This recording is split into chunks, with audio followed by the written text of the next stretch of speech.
Hello दोस्तों, कैसे हैं आप? उम्मीद है अपने घरों में सुरक्षित होंगे। अपना और अपने परिवार का ध्यान रखिए। मास्क पहनिए, सोशल डिस्टेंसिंग फॉलो कीजिए, गवर्नमेंट की गाइडलाइंस को फॉलो कीजिए ताकि हम इस पैंडमिक को जल्द से जल्द हरा सकें और अपनी नॉर्मल लाइफ में आ सकें। दोस्तों, आज का जो टॉपिक है डोमेस्टिक एंड नेशनल इनकम, ये बड़ा बेसिक एंड इम्पॉर्टेंट टॉपिक है। नेशनल इनकम कैलकुलेशन में सबसे ज़्यादा जो स्टूडेंट्स कंफ्यूज होते हैं वो नेशनल इनकम और डोमेस्टिक इनकम को लेके होते हैं। तो आज जो हम अपना टॉपिक डिस्कस करेंगे, उम्मीद है इसके बाद उनको कोई कंफ्यूजन नहीं रहेगा कि डोमेस्टिक इनकम क्या है या नेशनल इनकम। तो ज़्यादा समय ना लेते हुए हम टॉपिक पे आते हैं।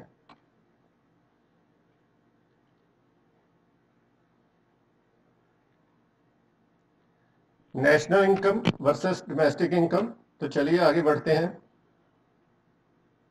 नेशनल इनकम, नेशनल इनकम क्या है कि जो नॉर्मल रेजिडेंट्स हैं इंडिया के, for example India, normal residents of a country, किसी भी कंट्री के जो नॉर्मल रेजिडेंट्स हैं वो जो इनकम अर्न करते हैं, चाहे वो विद इन द कंट्री हो चाहे आउटसाइड द कंट्री।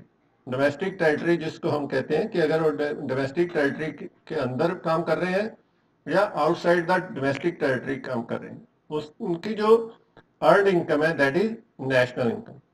जैसे इसमें देखिए, ये एक इंडियन व्यक्ति है जो अपनी इनकम चाहे वो इंडिया से अर्न कर रहा है चाहे वर्ल्ड के किसी भी कॉन्टिनेंट से, उसको जो इनकम अर्न हो रही है दैट इज नेशनल इनकम, चाहे वो इंडिया से अर्न कर रहा है चाहे वर्ल्ड से। तो this is the national income. National income क्या हुआ? Income earned by normal residents of a country with in the country, जैसे यहाँ है ये विद इन द कंट्री, चाहे वर्ल्ड के किसी भी एरिया से जो इनकम उसको अर्न हो रही है दैट इज नेशनल इनकम। अब नेशनल इनकम कैलकुलेट करते समय कुछ बातों का ध्यान रखना बहुत जरूरी है। First, it includes factor income only, not transfer payments. इसमें सिर्फ फैक्टर इनकम को ही कैलकुलेट किया जाता है नेशनल इनकम काउंट करते हुए। ट्रांसफर पेमेंट्स जैसे कोई गिफ्ट या कोई डोनेशन बाहर से हमें मिलता है या आपस में हम किसी को देते हैं या पेरेंट फादर का अपने बेटे को पॉकेट मनी देना, इस तरह की इनकम को हम नेशनल इनकम में काउंट नहीं करते। दूसरा है income from the sale of second hand goods does not include but commission earn on second hand goods is included.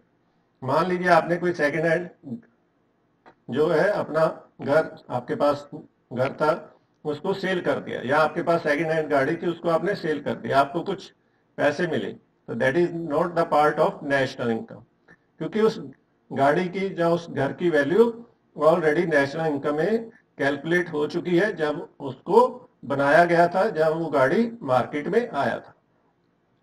लेकिन उसको सेल या परचेज करने में जो नई सर्विसेज कमीशन एजेंट द्वारा दी गई हैं उसके कारण नेशनल इनकम जनरेट हुई है, तो उस कमीशन को तो नेशनल इनकम में काउंट करेंगे, लेकिन income from sale of house और car is not included. Second hand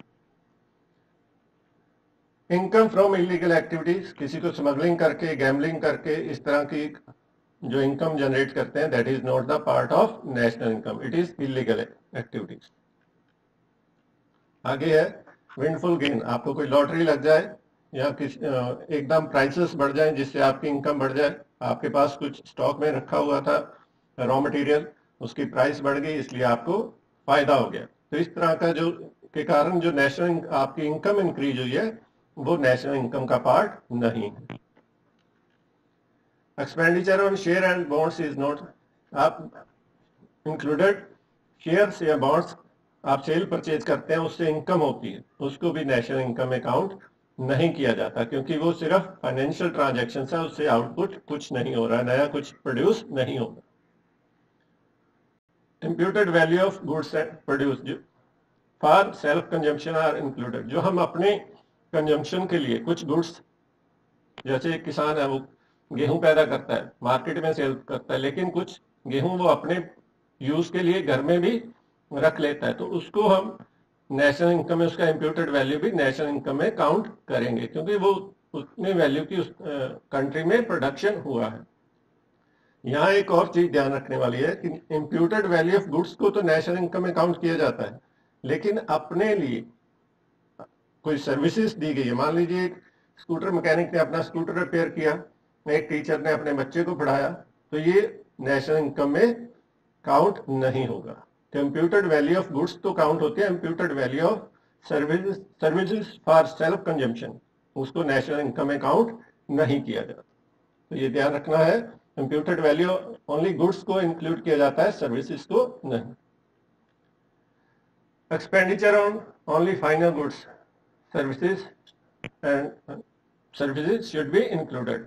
final goods जो हम अपने लिए कंज्यूम करते हैं या सर्विसेज अपने लिए कंज्यूम करते हैं, सॉरी फाइनली यूज किया जाता है, उसको ही नेशनल इनकम में काउंट किया जाता है।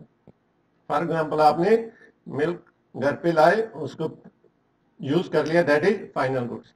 अगर वही मिल्क एक कॉफी शॉप कॉफी बना के सेल करता है तो उसको नेशनल इनकम में काउंट नहीं किया जाएगा, कॉफी की वैल्यू को नेशनल इनकम में काउंट किया जाएगा। जैसे कॉटन है, कॉटन से थ्रेड बनता है, थ्रेड से फिर कपड़ा बनता है, तो कपड़े की वैल्यू अगर घर में लाके उसको सिल के पहन लिया, दैट इज फाइनल गुड्स। तो कपड़े की वैल्यू काउंट होगी, ना कि कॉटन की। तो ओनली फाइनल गुड्स को ही नेशनल इनकम में काउंट किया जाता है, जो इंटरमीडिएट गुड्स है या रॉ मटेरियल है उसको नेशनल इनकम में काउंट नहीं किया जाता। अब आते हैं डोमेस्टिक इनकम। तो नेशनल इनकम क्लियर हो गया, income earned by normal residents of a country with in the domestic territory और आउटसाइड द डोमेस्टिक टेरिटरी।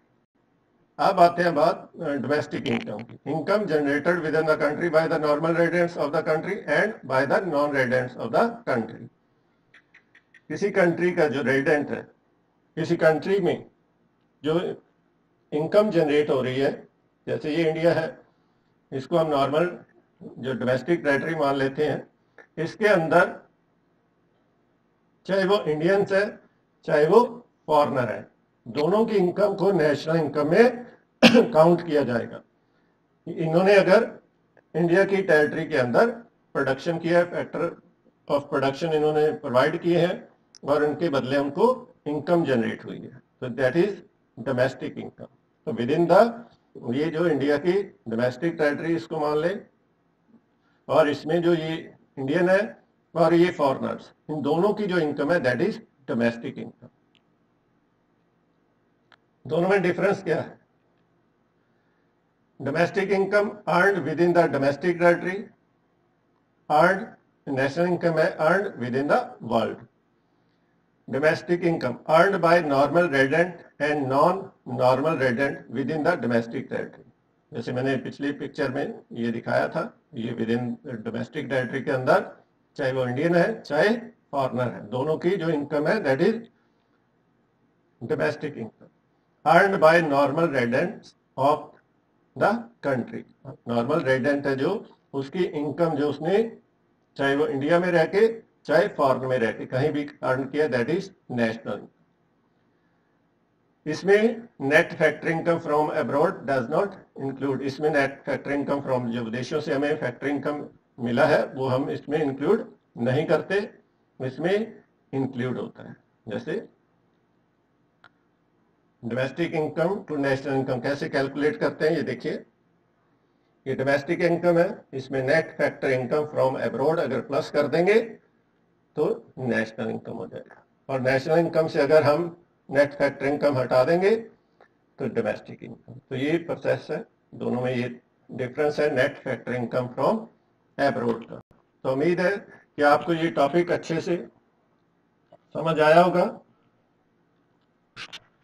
इसको बार बार देखिए इस वीडियो को, ताकि आपको ये क्लियर हो जाए कि डोमेस्टिक इनकम क्या है और नेशनल इनकम क्या है। जब तक आपको ये क्लियर नहीं होगा, आप नेशनल इनकम कैलकुलेट करने में बहुत सारी प्रॉब्लम फेस करेंगे।